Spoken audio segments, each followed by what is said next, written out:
So are you coding as well, or are you just familiar with the algorithm in general, or like there were I'm some of just the writing. Yeah. okay, because you seem to have a much Happy better. Onewheel Wednesday, everybody. My name is Scott Mendenhall. Man, we're excited about today's show. It's a bit of a battle. It's like if you thought of an octagon and you posing two sides. No, it's not going to be that dramatic. You will make it maybe that dramatic. But today we're gonna dive deep into the gradient tracking just released by Onewheel headquarters, Future Motion. It's going to be spectacular.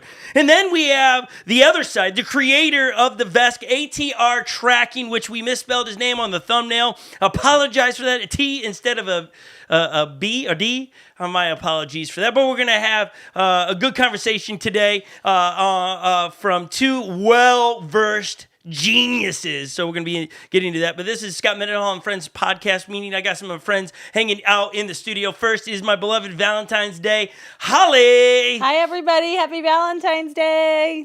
The woman of my dreams in life right there. Oh, wow. That's sweet. Happy Valentine's Day to you. Thank you. It's been a special day. It is also one of our kids' birthday. Yep. So Valentine's Day for us now has been hijacked. He's turned 10 today. And so Inspire, happy birthday if you're watching. Yep, happy birthday. He's pretty stoked. We'll talk about what he asked for and what he got today. With the help from the Silvas. The Silvas don't even know they helped do this, but they helped pull off a mini birthday miracle in February 14th, 2024. And then we got Lily, one of our great friends for 15 Valentine's years. Day, everyone. I got my conversation hearts. Yeah, I'm a little... I was eating them, and you know what? My stomach started to hurt, so I'm like, I can't even finish this box. A box? You're not supposed to eat a box. Why? Well, Because that's a box. Like, Okay, but do you remember when we were growing up? They were like twice Serving the size. no, Serving size. One box. Yeah, that's gross. Can't even do it. My teeth hurt I and want my to know. stomach hurts. I want to know why on Valentine's Day you have a whole box of like 30 of those, and we haven't gotten a box. Like seriously, I don't have enough. Valentine's Day is not for your consumption; it's to share with other people. No, this is half eaten. This is half eaten, and there's no to and from on it. So have it back. Okay. Happy Valentine's Day again to everybody. We're excited about the topic today: Onewheel gradient tracking versus Vesc ATR. Same or different? If they're the same, why are they named different? If they're different, what makes them so different? We have the creator of ATR coming in a little bit, and one of the masterminds that helped create the gradient tracking coming into the show. But before we do that, there's a huge race happening this weekend. If you live out by California or you want to fly out there, we got to make it. We got to make sure you understand it's not too late to get tickets. It's a real fun weekend. Oh my goodness, it's one of the most fun weekends to watch. I wonder if it's fun.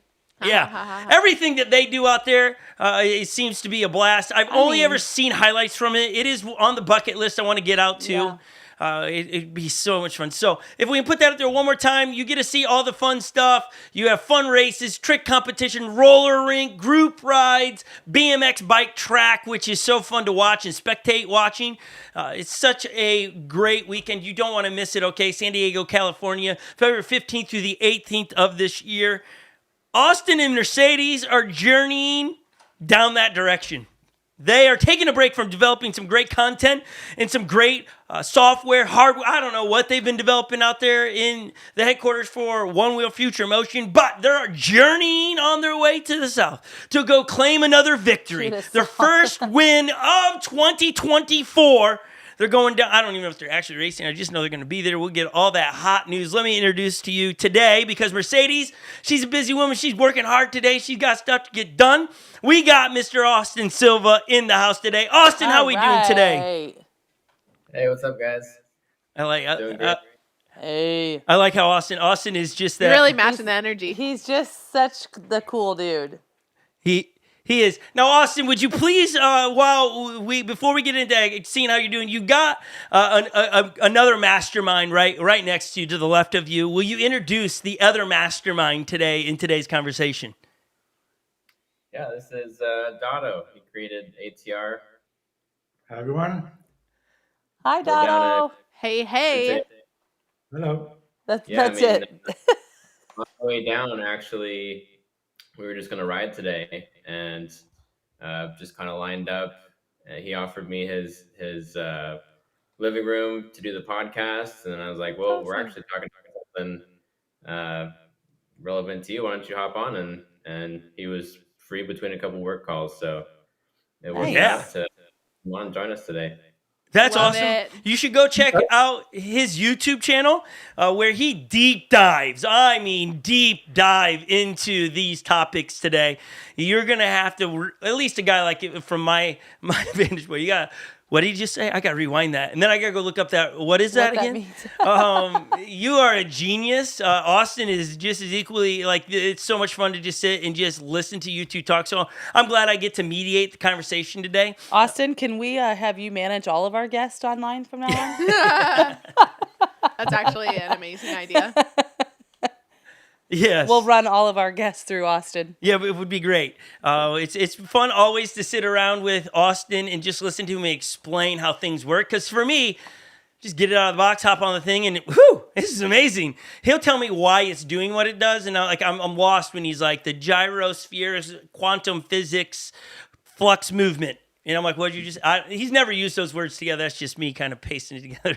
It means nothing. Again, we got the opportunity to ride something you helped created, Austin, last Friday on Firmware Friday, where we got this gradient tracking for the GTS. Can you explain it to those today that are watching at some point? What is that? I know you've already done videos on that. Somebody's going to come here for the first time, or they're from the Vesc community and they want to hear from Dado today on the ATR. But can you explain gradient tracking for someone today?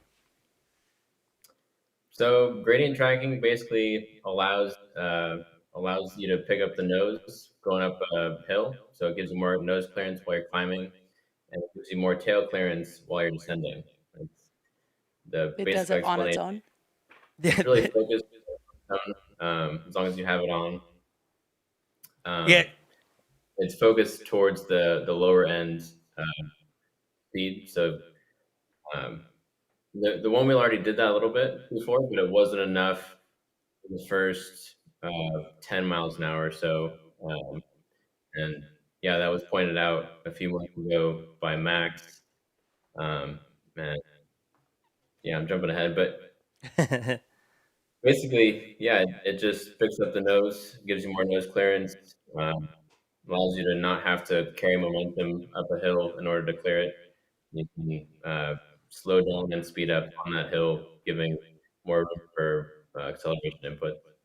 Which, You guys- say that you're again, familiar Dado. with it, right? Think of it as a dynamic on-demand elevated mode that kicks in when you need it and disappears when you no longer need it. And the reverse happens when you're going downhill.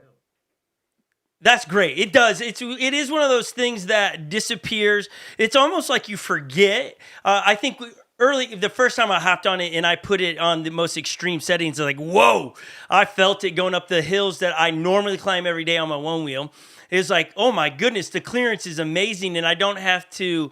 You can actually go faster now because not maximum speed, but you can go up quicker because the nose is getting out of the way of the hill, or you're not hitting that tail drag down. It is sublime to have.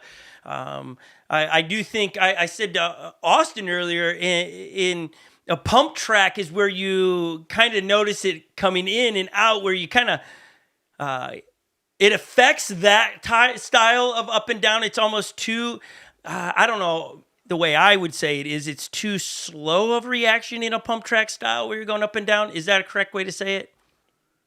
So I haven't tried gradient tracking yet, but ATR is the first thing I disable on a pump track. This weekend in San Diego, there was a BMX pump track race, and ATR has to be off.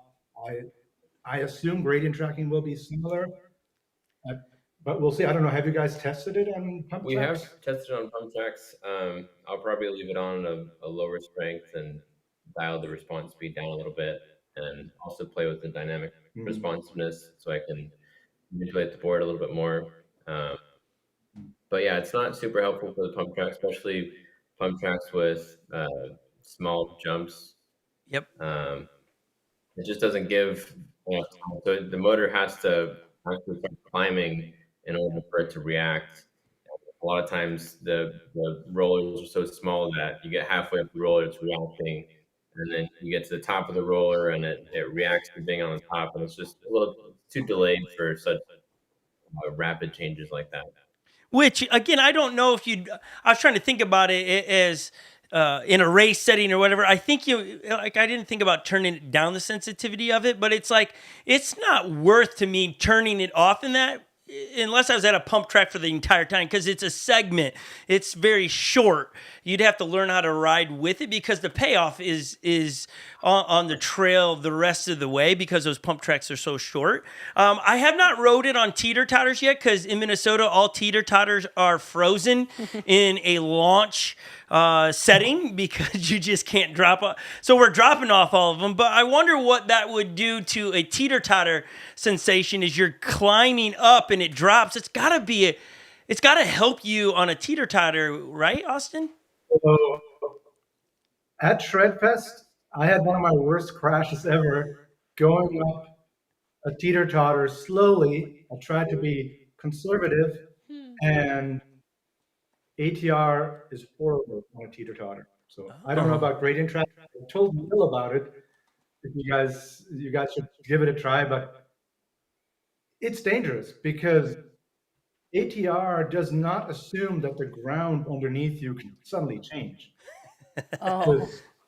So if you're doing it fast, like my son, he did it with ATR enabled, no problem. He just committed and just pushed on the nose and just flew right over it.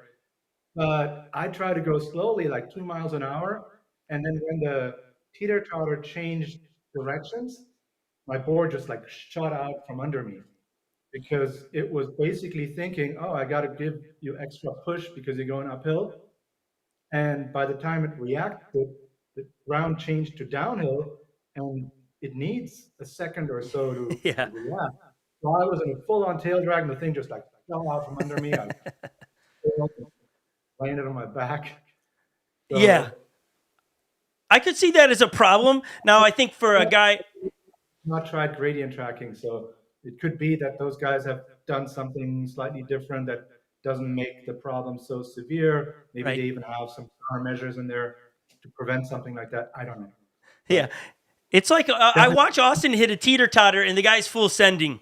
The teeter-totter doesn't really drop when Austin is hitting a teeter-totter. I'd never even had thought about it. It was like 2 years ago I saw him do it. I was like, I've been riding teeter-totters wrong my entire life. I should use these as launch ramps. He hits it and it's just about the time that teeter begins to do the teeter-totter. He's off it. He's in the air. I was going to say he uses it as a launch. He doesn't Yeah, take it's- time for. I don't know what to. I don't possess what Austin Silva possesses. There's some terminologies people would use. I don't possess whatever that is at the moment. It's on the learning lesson. How do I do what Austin Silva does? But Austin, have you tried a teeter-totter at all with the gradient tracking in it to see if it tracks well with that? No, I haven't, but yeah, I mean the concept is similar. In order for the nose to come down and adjust, you need to go up a couple miles per hour without the hill. I mean, you have to travel some distance, so an instant change like that is probably not going to be good for the ATR. Yeah. ATR, I mean, gradient tracking, but ATR and gradient tracking also they just open up new terrain. Like Yeah. the best thing about it is fewer pickups while you're out riding trails, ride steeper uphill, and it really opens up some steep downhill that normally you wouldn't have enough hill clearance. You'd have to pick up the hill and commit to a speed, which a lot of people are willing to do. So now you can maintain a lower speed, 2 to 5 miles an hour, and keep control down a really steep hill, and not pick up your board. Yeah, I was thinking about we are right now editing our Windman footage, Austin, and you know the trails out there. You did quite well there for the last couple of years, but it is a lot of you're coming down now, and in order to not tail drag in all of that chunk, the rocks, you got, like you just said, commit forward. And I was just thinking, boy, to have this unlocked in a GTS, to not have to worry so much for that tail to drag. I don't have to ride out of control. For me, out of control, right? Because that was the only, and I say it in some of the videos, the only way to beat the tail drag is to commit leaning forward, which then I'm riding at a speed that presents some problems for me because then I have a berm in front of me, or I have some other feature that at the speeds I'm going to be in a wee bit of trouble. But also the upgrade in the new update for the GTS is the ability for the board to counteract.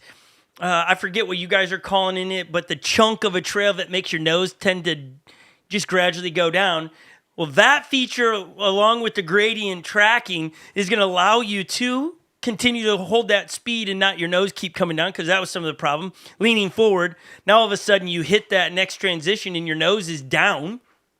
Eliminates, with these two upgrades, it's already changed my style, and I'm not a pro, I'm a Joe rider, and it's changed already for me, just that confidence in that I don't have to counteract something that I know is going to take place. Now it's me unlearning what I was riding before, is going, oh yeah, I don't have to ride out of control down the hill, which I think is a great feature in that side of riding. I don't know if the ATR was the same way, where you could ride in a little bit more of a controlled speed going downhill. Again, Dotto, watching your video where you talk, which is impressive, you're climbing a mountain.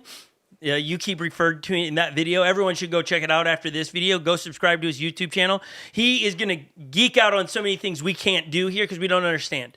But he's going to teach you things in the Vesc. And Dotto, I've seen you ride a GTS occasionally on there. I didn't do a deep dive on your YouTube channel, but I saw you riding a Pine at some point, right? So you do play in both worlds. Is that correct? Well, so the pint was a Vesc pint. I put a Vesc into a pint.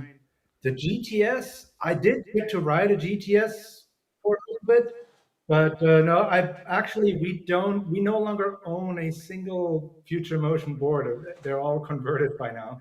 All the Vesc. They're all Vescs, yeah. Okay. That's because you are. That tells me you are a tinkerer, right? You like to tinker. Pretty much, yeah.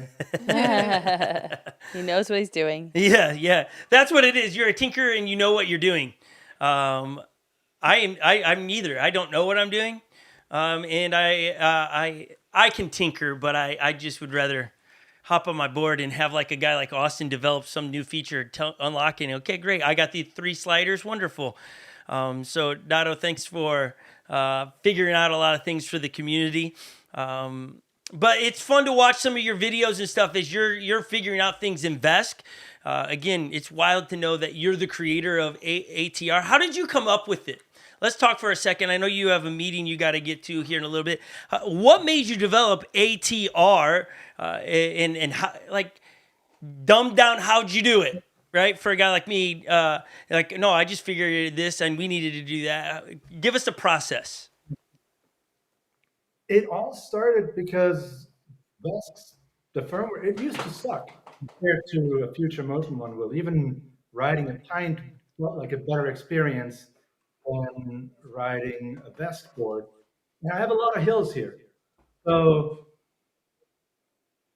basically, I started just experimenting with different ways of dealing with the nose. And originally, it really was just trying to replicate what I thought Future Motion already had. And I had actually assumed Future Motion had gradient tracking all along, but it was just more subdued and not configurable. So that was actually, I was just trying to recreate what an XR could do. Like to me back then, an XR seemed like an incredibly capable board, and I just wanted to recreate that. And that's where the idea came from. We should try to adjust the response of the board to what the actual acceleration is. So if you lean forward like a degree or two, you expect a certain amount of acceleration out of that. And on flat ground, you're going to get that. But when it's starting to get steeper, you will get less acceleration. And that ratio between what you expect and what you actually get, that factors into changing the response. So we slightly start lifting the nose, and that gives you more ability to accelerate. And the whole idea was to keep your clearance similar to, regardless of the terrain that you're on, so that you can always accelerate. to the point that you're maxing out the capabilities of your motor. But it really all came from me trying to replicate what I thought the XR already had. Yeah, and you make that point in your ATR video. You're like, I think they've got to already have this. You're just speculating. I think this unlocks in both platforms. It unlocks the ability to see in this race season some uphill, right? I know that eliminates some, like the GTs at the moment, because that's not there, or whatever other platform you might have that doesn't allow you. But it does begin to go, wait, because primarily a lot of one-wheel races are downhill because people, well, it's not fair if we go. But I could see in some places going, hey, no, let's add some uphill and let's see how riders ride it. And I think that opens up the carrying racing. the enduro races, right? When I watch those enduro races, there's a lot of carrying going on, and hopefully a lot of that will be eliminated with gradient track. Yeah. Now, here's the truth. To be honest with you, I'm just going to be a complete transparent guy. I don't have a struggle with I don't really have to walk my board much up hills and stuff. I'm like, guy, it's the features that freak me out, and I walk there. Like, oh, that rock feature is too much for me. I'm a Joe. I want to run out. tomorrow. I'll be walking my board across that where I watch an Austin and Mercedes. You know, their highlight reel is amazing. I like to be the filmer, so it feels like my real genuine excuse is, no, I got to film that guy, so I'm going to walk around and get the good angle. But really is, I can't do that. It's not I want to. I don't possess the skills. And so I didn't know I could have blamed it on some kind of feature that I didn't have. Now I'm just selling myself out. I can't drop for nothing. And rocks, they freak me out. Lily rides better. Lily rides better than me on the rock features and stuff. So that little ring in the back was we got disconnected with Austin. Somehow we lost them. That happens at times. There they are. I just kept talking in that whole time like you were there. No one would have known we dropped the call had the ringtone not come into play, and then we needed to explain. But yay, it's technology. But I was just saying I don't possess the skills that often the pros do, but these features that have been unlocked, I know Vesc people say, oh, we've had that all along. Yeah, that's great. I didn't.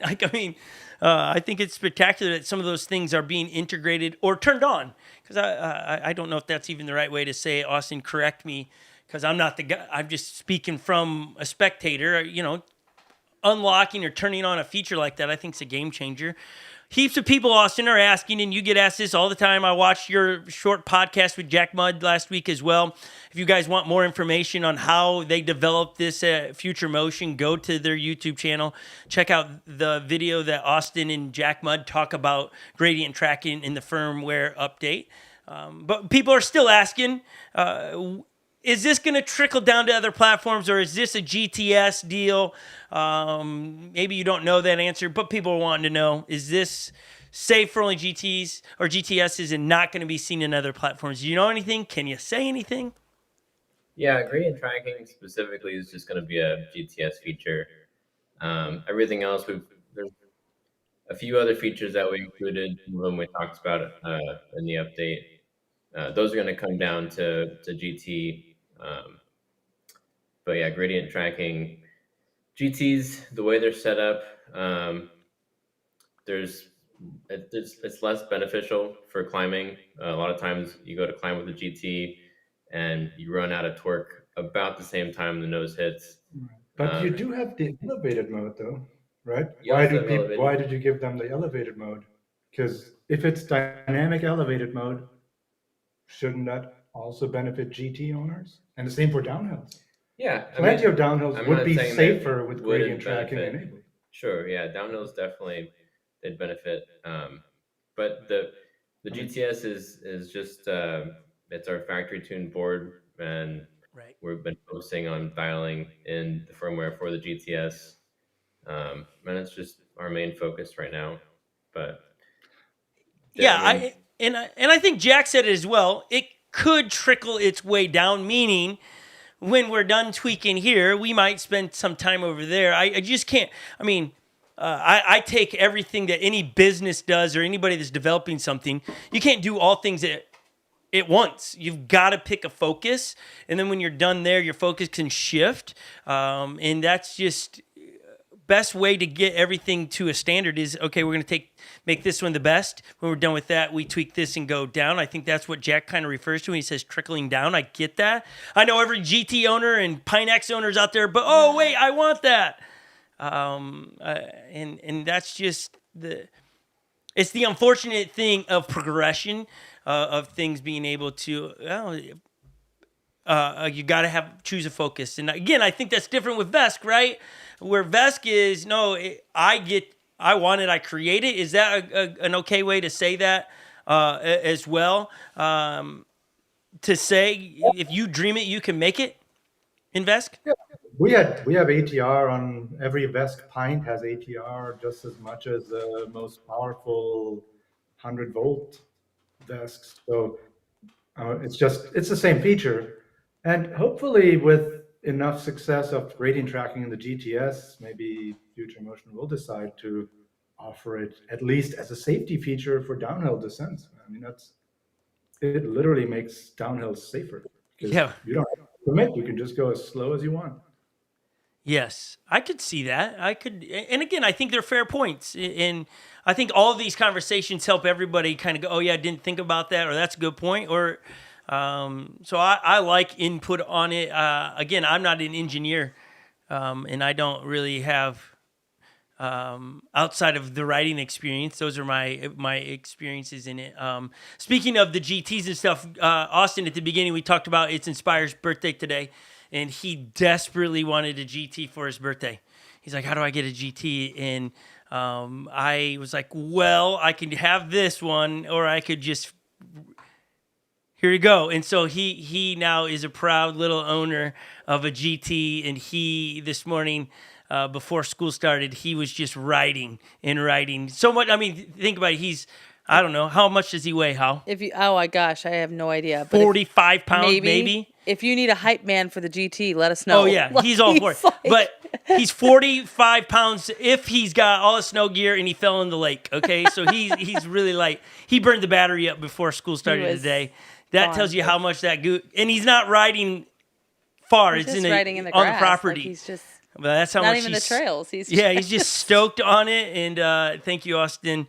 And make sure you tell Mercedes that dude is smiling ear to ear. And so I thought you would like to hear that. That's where he's now. He's like, Dad, for sure I can keep up with the Silvas now, Dad. For sure. So he's gonna want to race. Well, he's pretty much taking on everyone. He's like, I can beat Legend. I can beat Epic. I can beat.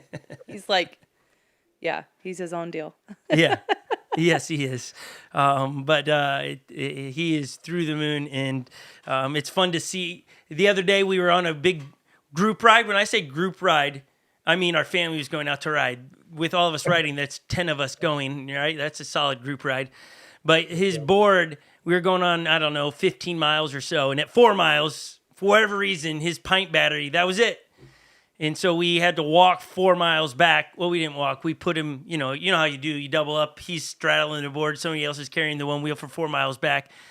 And it was like, yeah, for sure. If we were even on the edge of like, no, he doesn't need one. It's like, well, for the group rides, at least he needs to be able to go. And so it's pretty cool. He's stoked. He's stoked on it. And so he'll have no problem. Again, some of the stuff, like you watch these Groms ride these boards, the things I tail drag on or nose plow, right? No, he doesn't at all. It's just doot, doot, doot, doot. They can climb forever because their weight's so light.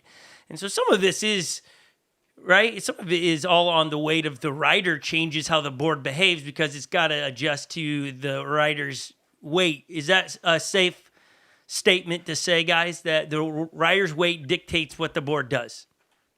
Yeah, the rider weight, tire pressure, shaping that you're in. That all dictates how helpful ATR or gradient tracking is. Yeah. Well, let's talk about the other. I can't, for the life of me, think of the other feature at the moment, but it helps with the chunk.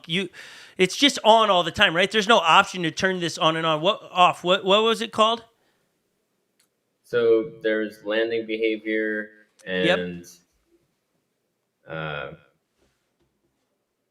Yeah, I forget the name we're using for it, but basically it's just two improvements. So now if you land a jump tail heavy, before occasionally, I mean, there were a couple scenarios. You'd have to spin up the wheel and then land tail heavy, and then a lot of times the wheel would keep going forward and pull out from underneath you.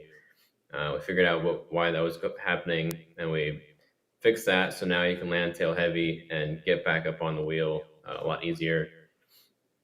And then, yeah, the way we were filtering the accelerometer data over chunk, I think one of the engineers said we were filtering too much data out, which was letting the nodes drop over time. So we dialed that back, and now it stays a lot more level, especially higher speeds at higher aggression shapings, and while braking were the scenarios that were coming in the most.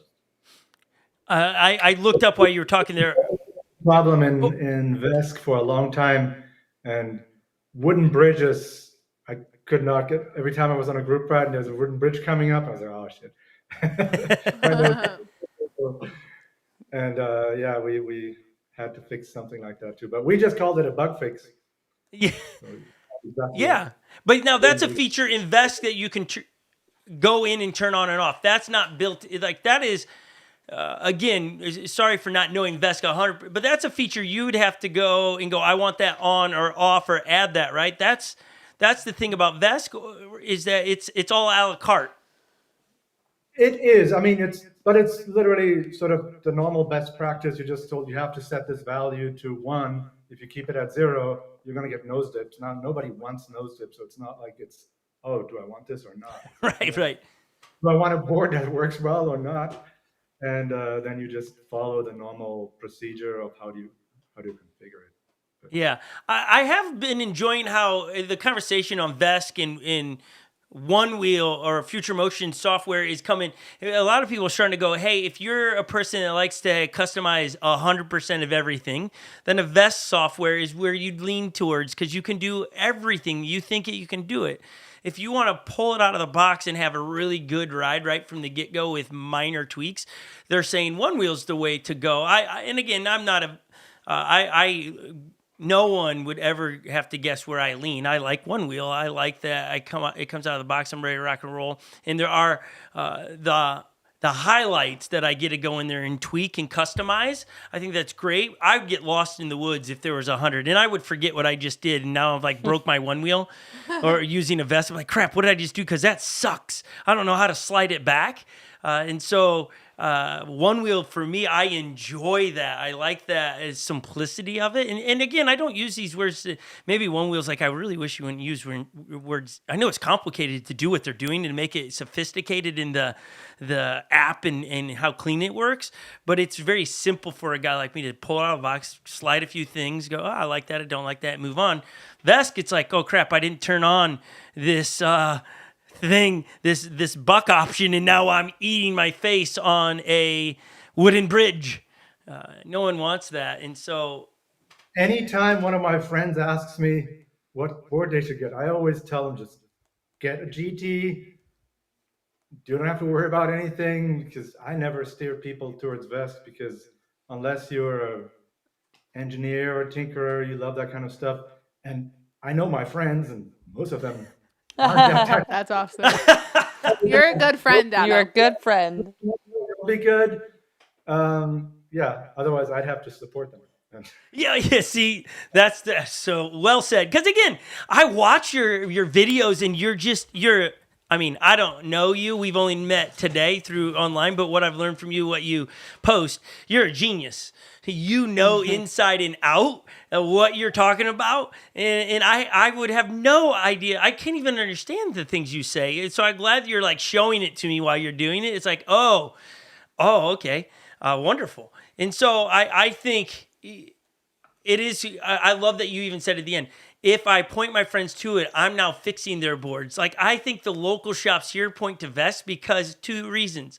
They know they get to fix it, and it's a building their business, right? I don't think they're being nasty about it, but it's no, if you get Vesc, it I can benefits. work on it. Yeah. I can tweak it for you. Oh, you don't know, you just bring it in and I'll retweak it for you.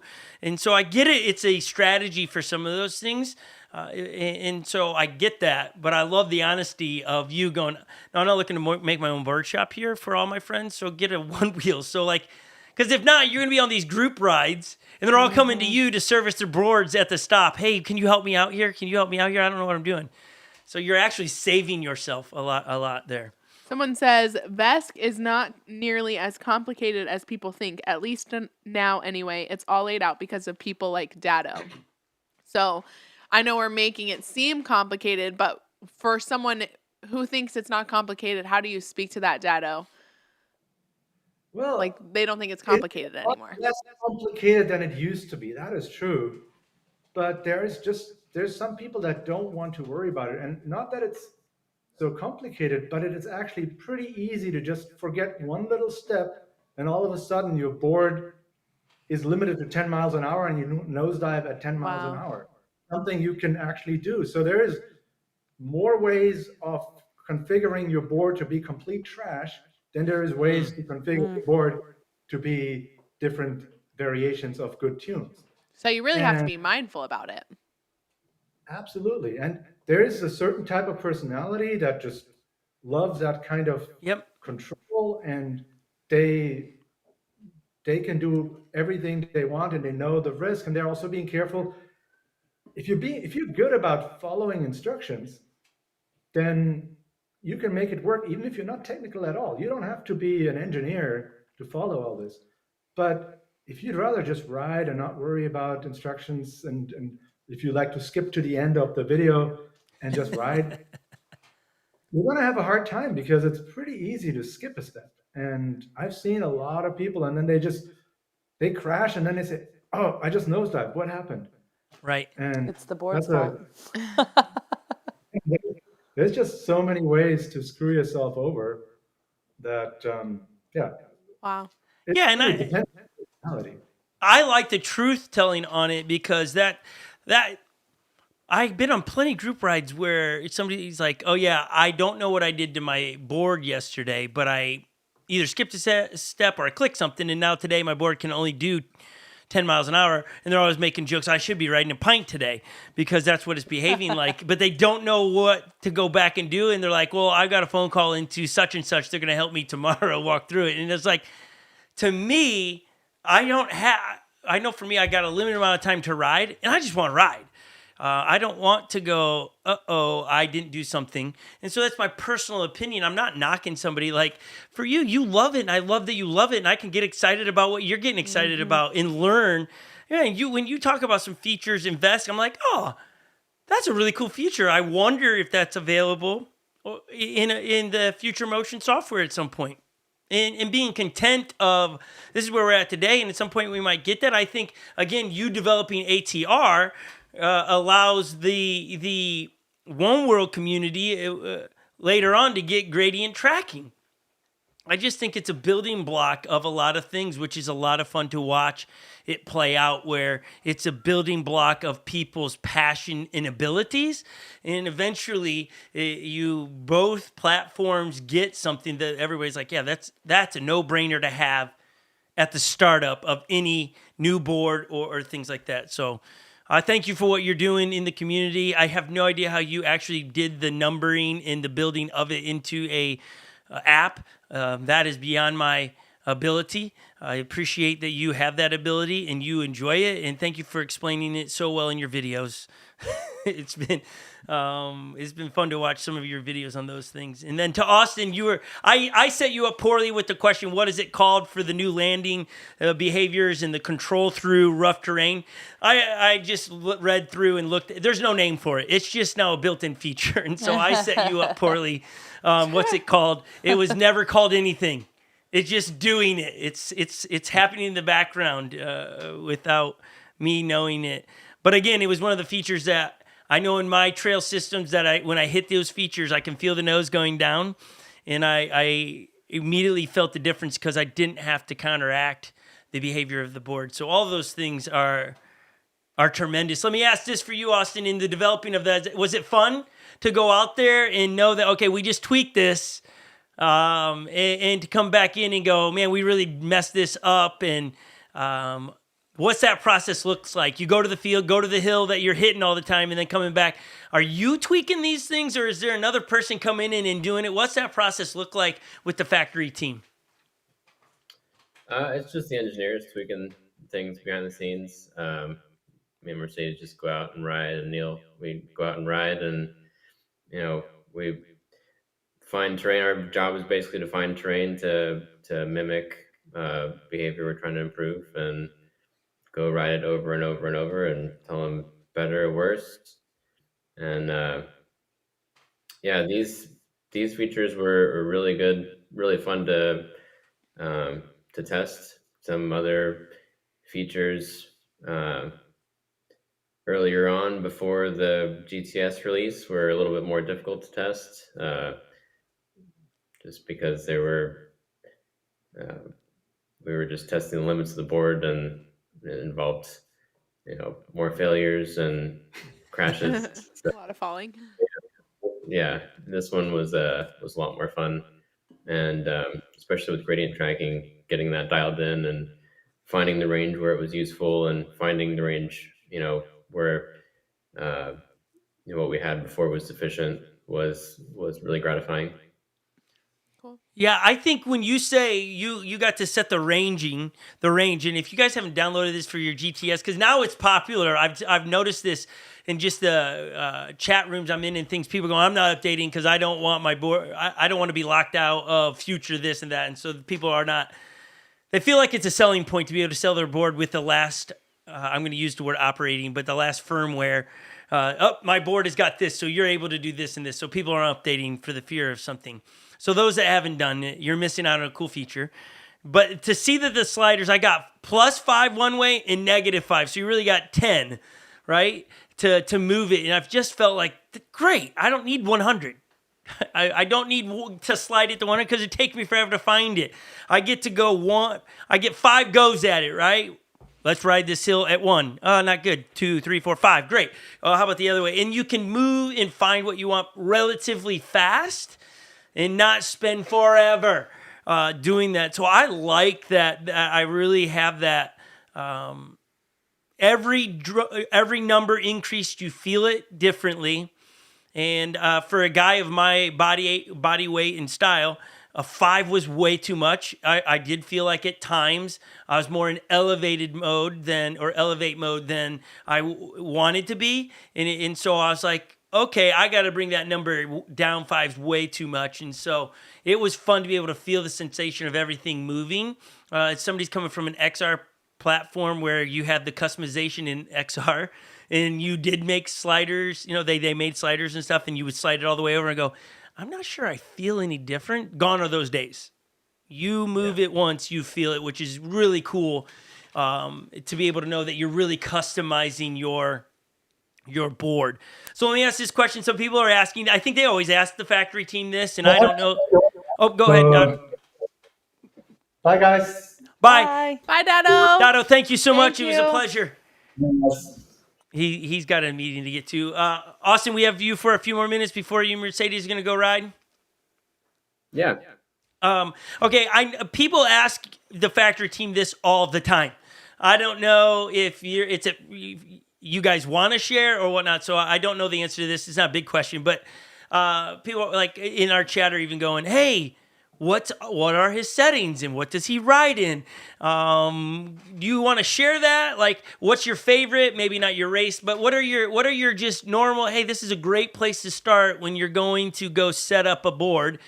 Do you have anything you'd like to share on that for those that are going to be writing this down? Austin Silva's settings are this, or you would say, no, here's a good place to start. How do you answer that question?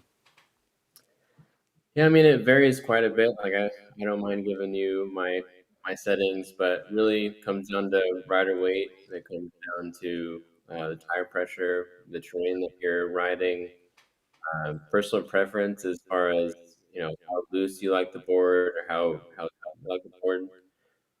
I will say for the gradient tracking, it's fine to go out and dial it out to see what it does, but after that, go back down to 1 or 2 strength, 0 response speed, and leave max angle all the way up. but I would adjust those in order. Go find a hill. Start at like 205 is what I've been telling people, and try to get up the hill. See if you have enough nose clearance. If you don't have enough nose clearance, bump the strength up one. Try it again. Bump the strength up again if you need to, but the lower the strength, the better. That way, it only comes in when you need it. If you have it too strong, the board's going to react to every little incline. Um, and once you find your strength, you can pretty much leave it. You can dial it up or down one, depending on mostly tire pressure, but also temperature and terrain. Yeah. So, Now that's good. I forgot to change my setting after I was messing with it, and I think I had it on a 5 to see, oh, what's that feel like? And then I went on that ride where Inspire's board died, and I literally felt like I was in Elevate the whole time because it kept just going, not fast, you just could feel like all of a sudden I'm going, my board feels like a very soft version of pushback. I don't know if that's a good way to illustrate it, but the board's nose was just tilted a little bit, and I was like, I'm not going fast enough. And it's like, oh crap, it's at a 5. And so, you stop, you slide it down. So it just stop messing around. Like if I hit a pothole or something on purpose and go down it and it's trying to tilt up, I'm like, oh. And I noticed that my battery was not because it's trying to overwork. Or overwork is probably the wrong term, Austin. You know me, I'm exaggerative. I like to exaggerate. No. What? But changing that in even the group ride to come back down to a more mild setting, my experience confirms what you're saying. That's what I'm trying to say, Austin.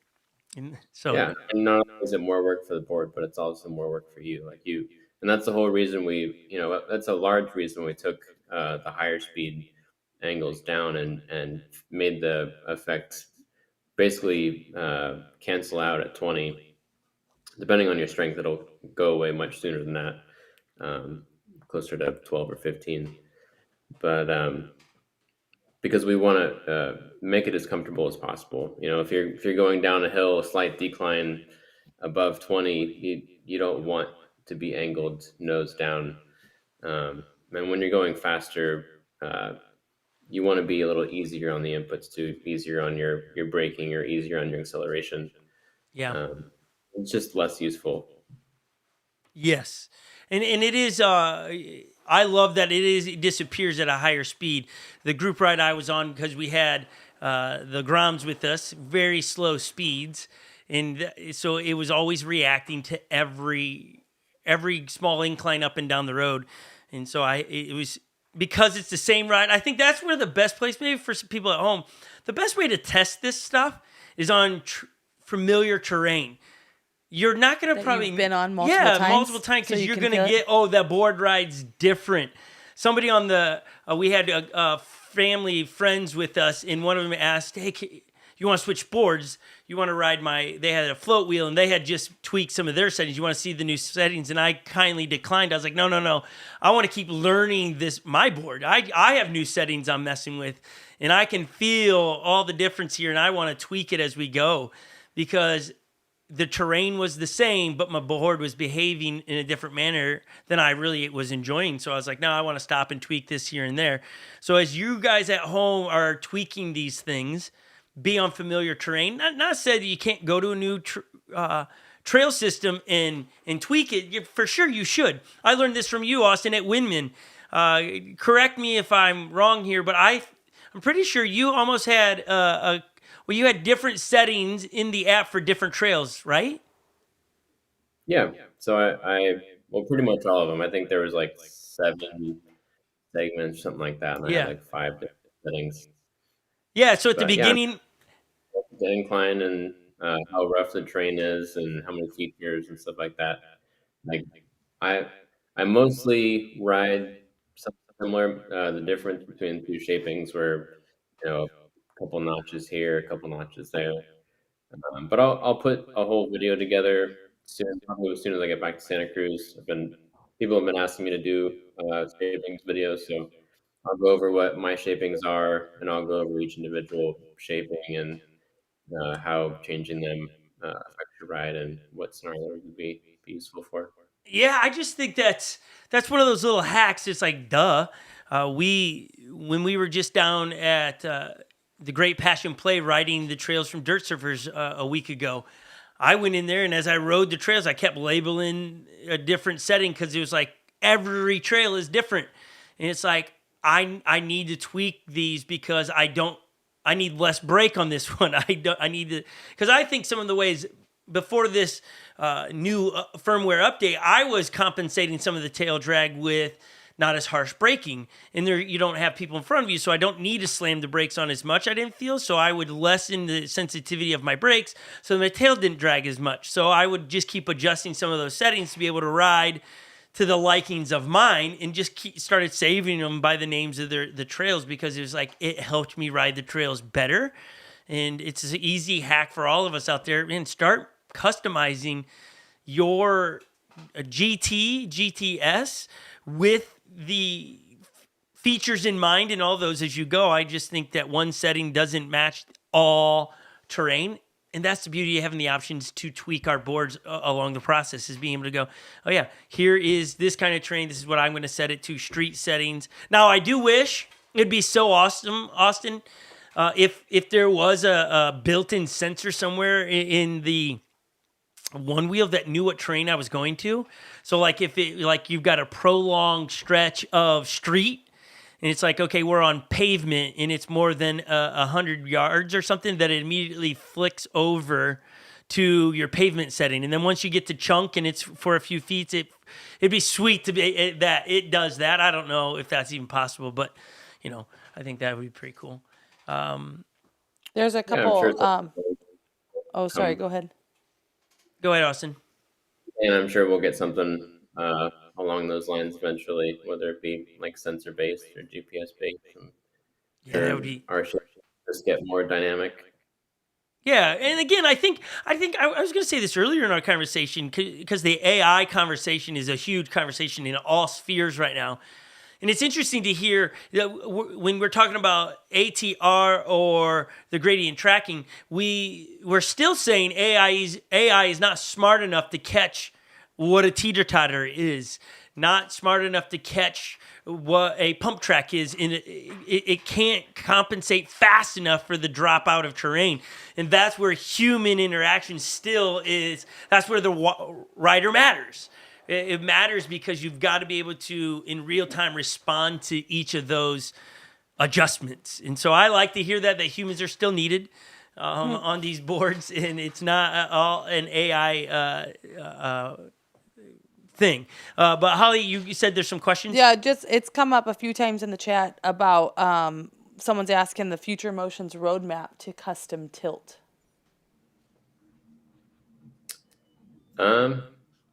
It is something that everyone is pushing for. That's pretty much all I can say. Yeah. That's what it sounds like when the chat is just, people asking for it. So it was posed as the question of, does Future Motion have a plan? And Is explain there a to roadmap? those that are like, what is custom tilt out there, Austin? So people are, what does that mean? Because somebody's going to immediately go, don't we have that option to put it in Elevate? What do they mean by custom tilt? Is this the remote? What is it? So for the GT, a couple of groups of individuals hacked the service mode of the GT, and they were able to access settings that weren't made public. And there was a patch that was put through that ended the ability to hack the service mode, which included a feature that allowed you to recalibrate the angle of your rails, which is helpful for aftermarket rails. Yes. Now we're trying to make the case for bringing an option to help level custom rails. Oh, so you're talking about, there's a conversation going about the option of maybe being able to do some customization on your board for custom rails. Is that what you're saying there? Yeah, that is something that the factory team and other employees are pushing for there. Yeah, meaning there's a dialogue, there's a conversation about it. I get what you're saying. It doesn't mean it's going to happen. It just means we're talking about the advantages and disadvantages of it. I think that's tremendous. And I think at the end of the day, this is anybody. This is any product. Let's get it outside of the one wheel and go to some other products. I drive a Jeep. I have opinions about how I'd like my Jeep to drive and ride in custom settings there. But at the end of the day, I understand Jeep's got engineers and they're thinking about, is this advantageous? What's this going to cost us? What's the long term? Where are we headed? Does that help us get to the really, really long 10-year plan? And I think having open conversations behind closed doors and everybody dreaming up, does this get us to the next stage, the next board? I think that's so cool. That doesn't mean it has to be, or it won't be. I love that there's conversations about it. I do think it's interesting to watch communities that are going, well, while we're waiting for that, we're going to have to come up with a board that allows us to continue to market an aftermarket board without having custom tilt in it. And so now you have controller rails. Yeah, you have those. You have the 007s, these other rails that are available now. A guy like me who has had the steep and deeps, they are currently collecting dust because there's not an option to, like, there are hacks. Like what I think I see Jeff talks about putting washers in there to balance out or trick the board. I'm not about to go that far. I think he calls it the poor man tilt. Very creative guy. But I'm not doing that. So it's like, man. And then it was funny for me to go back from that and go back to the stock rails. And I was like, hey, man, these are great. Especially with just some of the other aftermarket things you can put on them. So, okay, let's talk about your racing season. It's upon us. How was your off season so far? I mean, it's been a whirlwind, I would assume, for you in Mercedes. Yeah, it's a lot. This off season was a lot different. Last winter, we basically kind of unwinded. Spent our family's got a cabin in South Lake. We were able to like stretch out and kind of focus on, recovering. And this year has been a little bit different. But spent a lot of time in Santa Cruz doing development stuff. And yeah, it's like 5 hours away from the cabin. So spending time in the car, in one location, especially in a city environment, it's been a little difficult. It's not, why we moved into the car is to spend time on the road, camping and out in the wilderness and more time with the dogs. And it's been a change of pace, but we've been working on some really cool things. And but Mercedes and I are definitely ready to hit the road and stretch our legs and go to all the events and start training. We actually haven't really been training all winter. Been working out and staying in shape, but haven't really been riding fast. Just been tweaking things.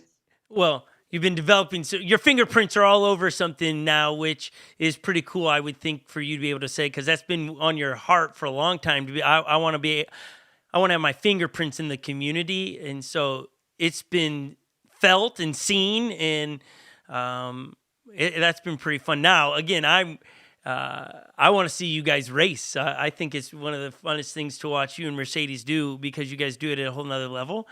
I'm pushing for, it's no secret, I'm pushing for teams. I want teams racing this year against each other. I would love to watch it. Oh my goodness, it would be so tremendous to have, obviously, the factory team. I know you guys aren't a racing team. I know that. You guys are definitely a factory team. Maybe incognito, you're a racing team. I don't know. A racing team, sure. Yeah, I mean, it's not the only purpose right of the team. But yeah, it is one aspect of it. We're all going to be racing and against each other at the same time. And to that, like, I think racing team versus team's a great idea, and we should be bugging Craft and Ride and yes. all these other companies to put a team together and Yep. make it. I think if one of these races would do a team category, right? Because you sign up. We were talking to Nick last week. You already sign up with who are you riding for, and people can sign up for, like, people were signing up last year in different races. Scott Mendenhall and friends, and it's like, okay, now it's let that team take 5 riders, and the top 5 riders, you put all your time together and see the outcome. How do you stack up with the other teams? I think that'd be pretty cool. I think it would be another spot for some other organizations to come in and go, hey, this team race, there is a grand prize of, it's not going to be massive amount of money, but $1,000 grand prize for a team split between 3 to 5 riders. That's okay. That's gas money. And all of a sudden you're allowing teams to come in, which maybe you don't have a number one contender for the race, but you got 3-4 people that, oh man, they're going to be in the top 10, and you as a team could come out on top as the leading team. That could be pretty cool. It'd just be another way for the fans to watch. So it would be cool to watch Craft and Ride, Float Life, Onewheel Parts, even Kyle's team would be sweet to watch them do something where they put out a team. I'm all for it, and so it'll be a lot of fun. So you're talking about staying fit. So on the One Wheel Factory team Instagram page, they showed you guys doing workouts and stuff and having somewhat of a trainer and things. Now, did you guys stay with that, or is that more of get you started, now go do it on your own? Yeah, pretty much. They got us all gym memberships, and we got analyzed and had a custom workout program set up for all of us. So we've been doing that, and it's kind of cool. We had it during work hours, so it's literally our job to go to the gym, and it's been another motivating factor of staying fit. Yeah, I mean, when you talk about I was just talking to my kids about this the other day. It's cool and all to be able to be a part of the factory team when you're tweaking things, right? Like, hey, tweak this up, Mr. or Mrs. Engineer, and it's the wrong way, and you go out there and then you eat dirt. You've got to be fit to be able to hit the ground and be able to do it over and over again, and then recover and do it again and again. It's a bit like playing football. You get tackled and smacked and bruises, but you still got to be able to perform with those small tweaks and injuries, and so it pays to stay fit so you can take a beating and keep riding. And so I could see it playing out to be an advantage to stay fit. And so this weekend's race is not an ORL race, but the first one is Let It Ride. Is that correct, if I remember right? Let It Ride is the first one? Yeah, that's correct. That's coming up. That'll be the real... where points are starting to be earned for ORL.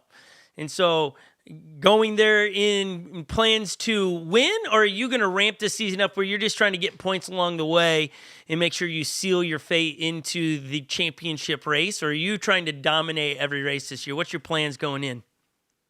It's something in the middle. Like 2 seasons ago, I went into every single race and tried to win. Tried to stay on, get on top real quick and stay on top the whole season. And I kind of ended up burning out towards the end of the season. Last season, I ramped it up, just kind of kept the momentum going and increased my training and effort towards the end. And this season, somewhere in the middle, just, I don't need to win every single race, but I'm going to use every race as experience and training, and probably ramp it up, but ramp it up sooner. And But it's gonna be fun to watch. It's gonna be real fun to watch. Let me ask you. This is more of a personal question for me because I need help on getting faster, Austin. That's been my plan this year, is to get faster, and I'm doing okay. My averages in the trails that are getting better, but I'm losing so much time when I come into a berm. Like I'm not riding berms correctly. Are you willing to give and divulge information on how to hit a berm, or do I need to ask this off camera because you don't want to give that information out to the general public? Well, I mean, cornering is a whole art form. There's not so much I can just tell you to do. I mean, you can tell me where exactly you're struggling. Like, are you breaking too much going into it? Or are you dragging nose to the berm? Yeah, so do I go high or do I go low? Is that every berm's different, and so you can't just say high every time? So, like, I don't know if you remember at a trail we both rode. It's the Passion Play. It's the Crown of Thorns, and it's a bunch of berm switchbacks. I think it's like 6 or 7 switchbacks. So you're just doing it, and I come down, and now all of a sudden it's like, well, what's the line? How do I take this to come cranking out of it in my speed versus I come in slow, I brake, and then as it straightens out, I pick back up. I feel like there's got to be a way to just keep the energy through, because that's the point of a berm, is to be able to maintain speed a little bit, right? Yeah, well, actually, if you guys have time, or if you're going to be there early, the weekend before Dirt Surfers, Mercedes and I are going to be putting on a race clinic where we'll go in one-on-one or in small groups and help with maintaining there. through corners and stuff. We're also working on a video coach series that'll be on the Onewheel channel. I'm not exactly sure what the timeline of release for that'll be and how it mixes with the racing season. Yeah. But just in general, you basically want to look for where you have support in the corner. That could be the whole berm. It could be a point on the berm. It could be a line, towards the bottom. The berm itself helps you with traction, but you also want the shape of your corner to be, you want to widen the arc as much as possible. So, if you have a berm, but it's like super like U-shaped, Yeah. will be scrubbing a bunch of speed. You want to create a long arc and gradually change your momentum throughout the corner.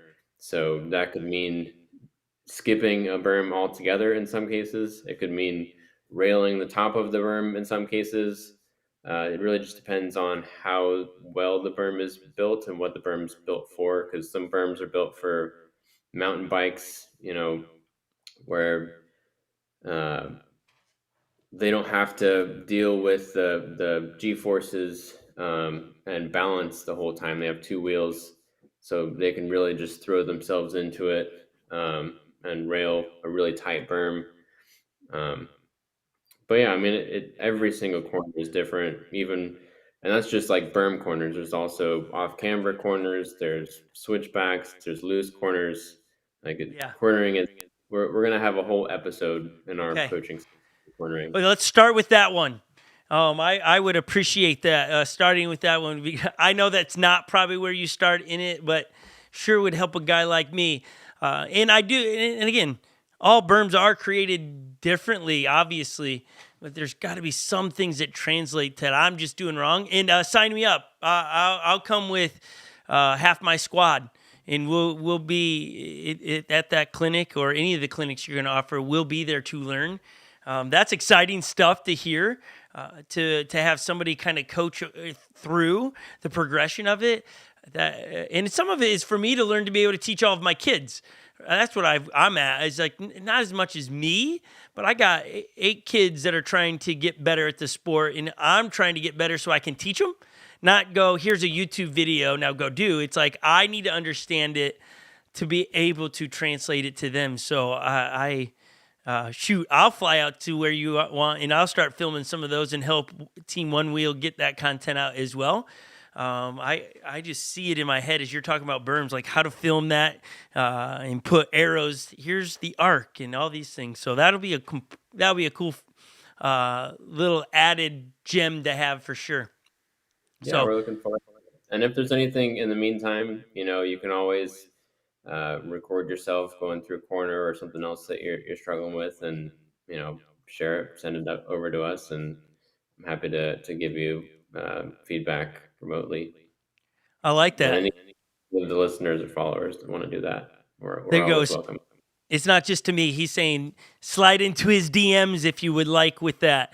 Austin, I could sit here and talk with you all day because I'm a huge fan of you. My family's a big fan of you. Thank you for being such a good friend. We are proud of you and Mercedes, rooting you guys on.